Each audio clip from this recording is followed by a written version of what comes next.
Yep, just look at those constable skies. Right, there's been a distinct lack of whinges in the comments section the last few weeks, so I thought I'd do a watch review, because that usually brings them all out. Oh, I thought this was a motorcycle channel, I didn't come here to see watches. Now, I would like to make it clear from the start that the watch that I'm showing you today is a watch that I purchased with my own money, and no one is paying me to make this video. Nor will I receive any commission from sales that might result from watching this video. Now, I don't really consider myself to be a watch collector as such, although my partner does. Maybe I am, maybe it's sneaked up on me and I just haven't noticed. And I know that some people do miss the correlation between a motorcycle and a fine mechanical watch. They don't understand the relationship between the two. And granted, it is a personal thing. For me, it's mechanical ingenuity and precision. It's statement and pride, and both motorcycles and fine mechanical watches have those qualities. Both of them in isolation look nice, but neither of them have life without interaction with their owner. Now, for about the past year, I've had my eye on a particular watch. I think it's what watch collectors call a grail watch. It could be something that's difficult to obtain, or it could be something that's out of your normal price range, or it could be both, which is the case with the watch that I'm going to show you today, because Orient watches in general, up until recently, have been difficult to obtain here in the UK. And Orient Star watches, which is Orient's premium brand, have been virtually impossible to obtain in the UK. Not only that, in general, they're well out of my price range. I mean, I used to consider a watch that cost £100 to be an expensive watch. Now, I had been watching this watch on eBay, and even second hand, I couldn't really afford them. And as I explained in my last watch review, I discovered a company called TUS Watches just before Christmas. Now, they specialise in Orient and Orient Star watches, and they had this particular timepiece in stock at a price which, I'll be honest, seemed way too good to be true. It was literally half of the best price that I'd seen on Amazon, and substantially cheaper than some of the second-hand ones that I'd seen on eBay, so I smelled a rat. So much so that I hesitated for probably a couple of months, and then it went out of stock, which is when I contacted TUS Watches and put an order in for one. And the rest is history. I got to know them reasonably well. I discovered they were a very reputable UK company, and a few weeks later I got me one of them their Orient Star Sports outdoor watches, affectionately known by watch collectors as the ExplOrient.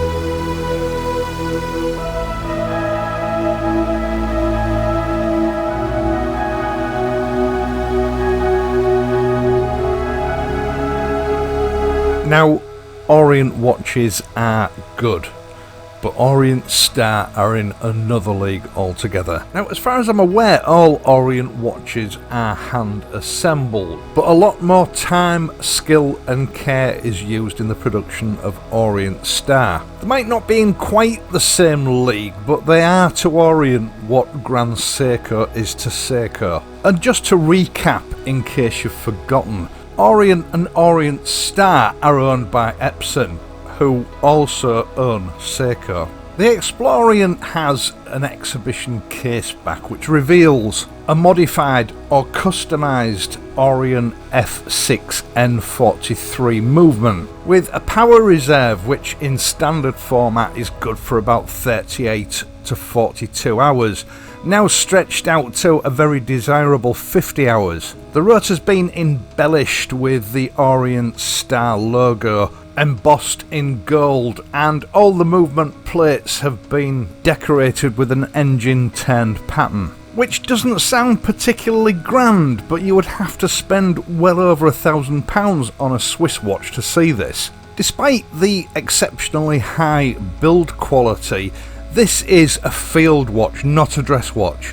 but it's a field watch that fits into a certain category. A discipline that in the late 1940s and throughout the 1950s moved away from the military-style field watch, with watches like the Rolex Explorer and the Smith's Everest. Watches that required the accuracy and rugged abilities of military watches, but were more suited for wealthy adventurers, mountain climbers and explorers. Qualities that are just as relevant for an intrepid and discerning motorcycle traveller.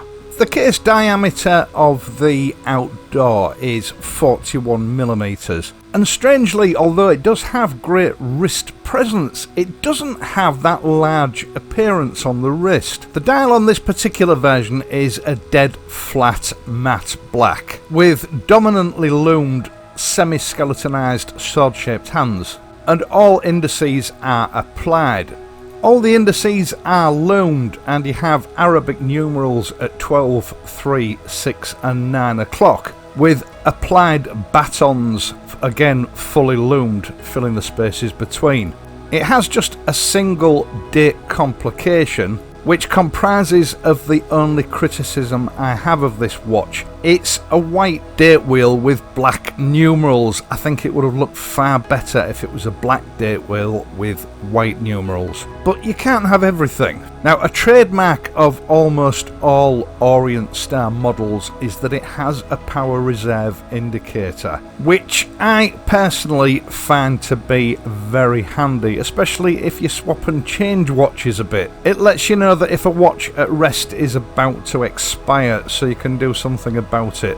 And that's something that I personally really like. The loom is excellent and it lasts all through the night. I'm one of those people that tends to wear wristwatches in bed, and even waking up bleary-eyed at 3 o'clock in the morning, I found it very easy to read. This is all protected by a flat sapphire crystal, a synthetic crystal known for its hardness and superb scratch resistance. The case itself is 316 grade stainless steel. It's predominantly brushed, with a polished transition at the shoulder between the sides and the front of the case. This is a design feature which can only be achieved by hand, with time-consuming and painstaking precision. And once again, you don't normally see this kind of detail below £1,000. The crown is a very rugged and chunky onion style.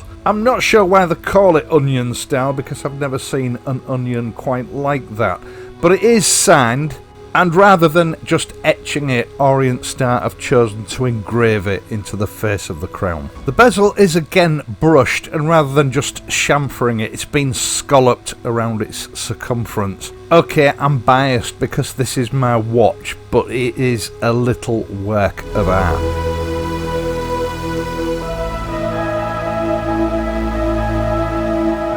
The high-end features extend to the calfskin slightly bolstered watch strap, featuring a butterfly-style deployment clasp, which has been CNC machined from stainless steel. It's predominantly polished with a brushed buckle. This is a feature that you normally only see in very high-end watches. Again, you'd need to spend in excess of £1,000. It cuts down wear and tear on your leather watch strap, which is good because once again Orient have chosen that rather odd 21mm size, although they are easier to get than they used to be. It is of course fully adjustable, and I did actually have a look online, and a similar quality item on Hersh, although they do have to be bought separately, would set you back £70 or £80.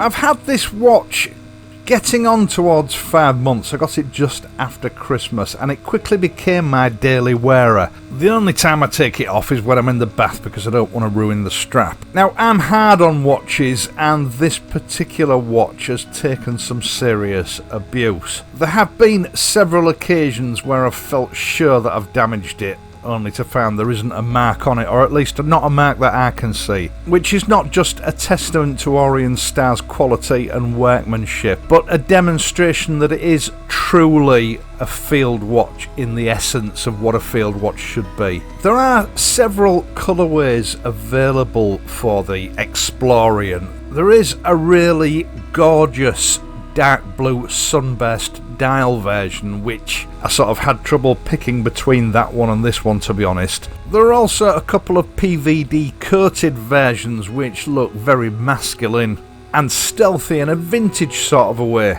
They're all the same price, and I think there's something there for everyone. I am going to leave a link to the TUS webpage, and specifically I will leave a link to this watch because they do have one in stock. If they don't have the exact model that you're looking for, just email Tom, tell him that Uncle Stu sent you, and although there might be a delay of a few weeks while he gets it in from Japan, he will be able to sort you out. TUS is a small family business situated here in UK. They have an excellent reputation, and I can certainly vouch for it, having bought from them.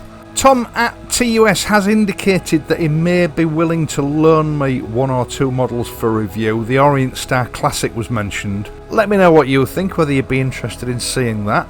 Now, I'm including a link to TUS because I want to support British businesses. Obviously, if you live elsewhere in the world, you will have your local dealers, although I can't guarantee that their prices will compete with TUS. Once again, thank you so much for watching this and my other videos, and in doing so helping to support this channel. I really do appreciate it. I hope you've enjoyed this video and found it useful. If you have, please leave a like, and if you're not already a subscriber, subscribe to this channel. It really does help me out if you make that effort. Now, I am of course going to be back on Friday, so until then, if you're riding, please ride safely, and I'll see you soon.